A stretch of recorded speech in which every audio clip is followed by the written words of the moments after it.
My name is Matthew Stephen, practicing chartered accountant in UK, qualified from the Institute of Chartered Accountant in England and Wales.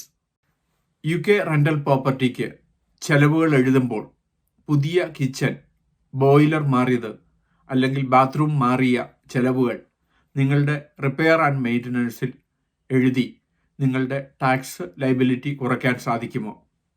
പലപ്പോഴും rental property നിങ്ങൾ വാടകയ്ക്ക് കൊടുക്കുമ്പോൾ 5 വർഷത്തിൽ ഒരിക്കലെങ്കിലും അതിൻ്റെ ബോയിലറോ അല്ലെങ്കിൽ പുതിയ കിച്ചണോ അതുമല്ലെങ്കിൽ പുതിയ ബാത്റൂം മാറേണ്ടതായി വരുന്ന സാഹചര്യമുണ്ടെങ്കിൽ ഈ ചിലവുകൾ പലപ്പോഴും നിങ്ങളുടെ ആനുവൽ റെൻറ്റിനേക്കാളും കൂടുതലാകുന്നു.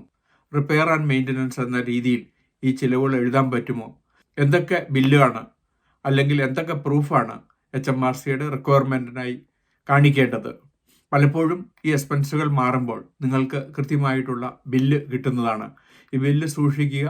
കാരണം HMRC റെൻറ്റിനേക്കാളും കൂടുതൽ എക്സ്പെൻസ് ക്ലെയിം ചെയ്യുമ്പോൾ തീർച്ചയായിട്ടും അതിൻ്റെ റീസണോ എക്സ്പെൻസിൻ്റെ ബില്ലോ HMRC ചോദിക്കുകയും അപ്പോൾ അതിൻ്റെ പ്രൂഫായിട്ട് കൊടുക്കാൻ സാധിക്കും. ഇത് കൂടാതെ തന്നെ നിങ്ങൾക്ക് നിങ്ങളുടെ ബോയിലറിൻ്റെ പഴയ അവസ്ഥ അല്ലെ കിച്ചൻ്റെ പഴയ അവസ്ഥ അല്ലെ ബാത്റൂമിൻ്റെ പഴയ അവസ്ഥ ഇതിൻ്റെ ഫോട്ടോഗ്രാഫ് എടുക്കുക. അതിനുശേഷം ബാത്റൂം പണിതതിന് ശേഷമുള്ള ഫോട്ടോഗ്രാഫ് എടുക്കുക, അല്ലെങ്കിൽ കിച്ചൺ പണിതതിന് ശേഷമുള്ള ഫോട്ടോഗ്രാഫ് എടുക്കുക. ഇങ്ങനെ ചിലവാക്കിയ ബില്ലും ഫോട്ടോഗ്രാഫ് പ്രൂഫും ഉണ്ടെങ്കിൽ HMRC എൻക്വയറിയിൽ നിങ്ങൾക്ക് അപ്പീൽ ചെയ്യാം. അതുപ്രകാരം നിങ്ങൾക്ക് ക്ലെയിം കിട്ടുകയും അങ്ങനെ റെൻ്റൽ പ്രോപ്പർട്ടി എക്സ്പെൻസ് ആയിട്ട് ക്ലെയിം ചെയ്യുകയും ചെയ്യാം. പലപ്പോഴും നിങ്ങളുടെ ആനുവൽ റെൻറ്റിനേക്കാളും ഈ എക്സ്പെൻസുകളായിട്ട് ജെന്യുവൻ റീസൺ കൊണ്ട് വരുന്നുണ്ട്. ഒരു കിച്ചൺ മാറുമ്പോൾ ചിലപ്പോൾ അതിന് വരുന്ന ചിലവ് ഒരുപക്ഷെ നിങ്ങളുടെ ആനുവൽ റെൻറ്റിനേക്കാളും കൂടിയിരിക്കുകയും അങ്ങനെ നിങ്ങൾ ടാക്സ് റിട്ടേൺ ഫയൽ ചെയ്യുമ്പോൾ ലോസ് ആയിട്ട് വരികയും ചെയ്യുന്നു.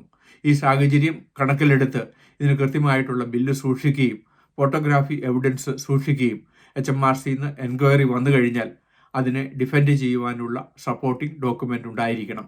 UK മലയാളികൾക്ക് പലർക്കും ബൈ-ടു-ലെറ്റ് പ്രോപ്പർട്ടി ഉള്ളതുകൊണ്ട് കൃത്യമായിട്ടുള്ള ടാക്സ് പ്ലാനിങ്ങിലൂടെ നിങ്ങൾക്ക് ടാക്സ് ഒപ്റ്റിമൈസ് ചെയ്യുകയും അതിൽ നിന്ന് പ്രോഫിറ്റ് ഉണ്ടാക്കുകയും ചെയ്യാം. പക്ഷേ HMRC റിക്വയർമെൻറ്റ് പ്രകാരം നിങ്ങൾ എവിഡൻസ് കീപ്പ് ചെയ്യുകയും അങ്ങനെ എൻക്വയറി വന്നു കഴിഞ്ഞാൽ അതിനെ ഡിഫെൻഡ് ചെയ്യാനുള്ള ബില്ല് നിങ്ങൾക്കുണ്ടായിരിക്കണം.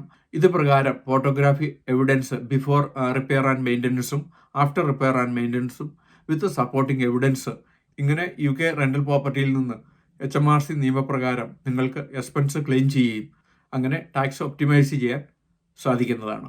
UK ബിസിനസ്സിനെ പറ്റി ഇതിനോടകം 600-ലധികം വീഡിയോ ഞങ്ങളുടെ യൂട്യൂബ് ചാനലിൽ അപ്ലോഡ് ചെയ്തിരിക്കുന്നു. എന്നും ഈവനിങ് UK ബിസിനസ്സിനെ പറ്റി, UK ടാക്സ് പ്ലാനിങ്ങിനെ പറ്റി, UK എംപ്ലോയ്മെൻറ്റ് ടാക്സിനെ പറ്റി ഒരു വീഡിയോ ഞങ്ങൾ അപ്ലോഡ് ചെയ്യുന്നു.